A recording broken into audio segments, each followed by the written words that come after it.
Bonjour et bienvenue dans cette series. Aujourd'hui, on se retrouve pour une nouvelle vidéo sur Symantec Endpoint Protection où on va voir l'installation du serveur SEPM avec une base de données SQL Server. Passons sans attendre à l'installation. On clique sur Install SEPM et on va lancer l'installation. Premièrement, on va installer le serveur et la console de gestion. On va accepter les termes de licence et on clique sur Suivant. Et on va lancer l'installation. Maintenant, on passe à la partie de la configuration du serveur de gestion. On clique sur Suivant. Ici, on peut voir les différents types de configuration. Comme on l'a déjà fait dans les précédentes vidéos où on a configuré la base de données par défaut qui va supporter moins de 500 utilisateurs.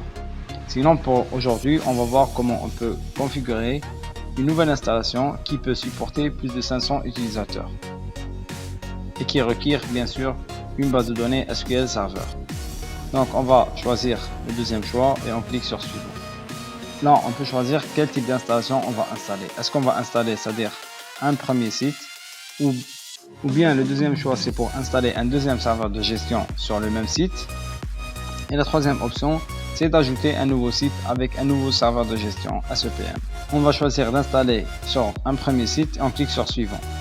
Là, c'est pour sélectionner le type de base de données qu'on peut utiliser. On a le choix soit d'utiliser une base de données embedded par défaut, qui va assurer le nombre de clients au maximum à 500 clients.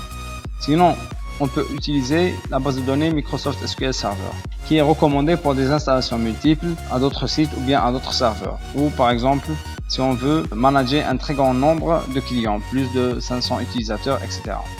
La base de données SQL Server est recommandée aussi pour faire la partie de configuration de la haute disponibilité entre les deux SEPM par exemple, ou bien pour faire la partie de réplication des serveurs SEPM. Donc on doit utiliser la partie SQL Server Database. Donc premièrement, on va entrer notre nom d'utilisateur du serveur et le mot de passe. On clique sur Connect to Database. Une fois passé l'étape 1, on passe à l'étape 2 où on va créer une nouvelle database. On va lui donner le nom par défaut SEM5 et on va lui attribuer un mot de passe avec des caractères spéciaux, et minuscules, majuscules, etc.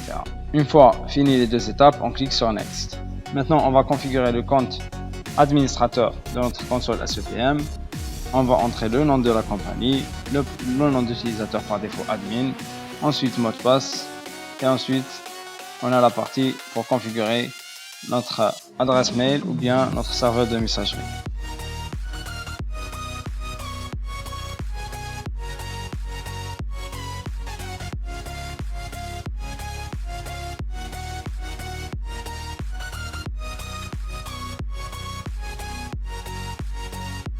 On clique sur Next. Ici, on peut choisir d'activer le Live Update pendant l'installation. Ça peut prendre quelques minutes, alors moi je vais installer directement, après je pourrai faire la mise à jour. Et on lance l'installation.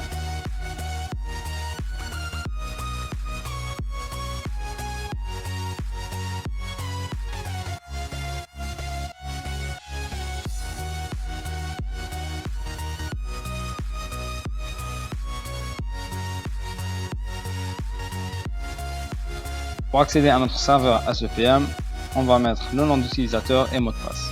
Et on clique sur Ouvrir la session.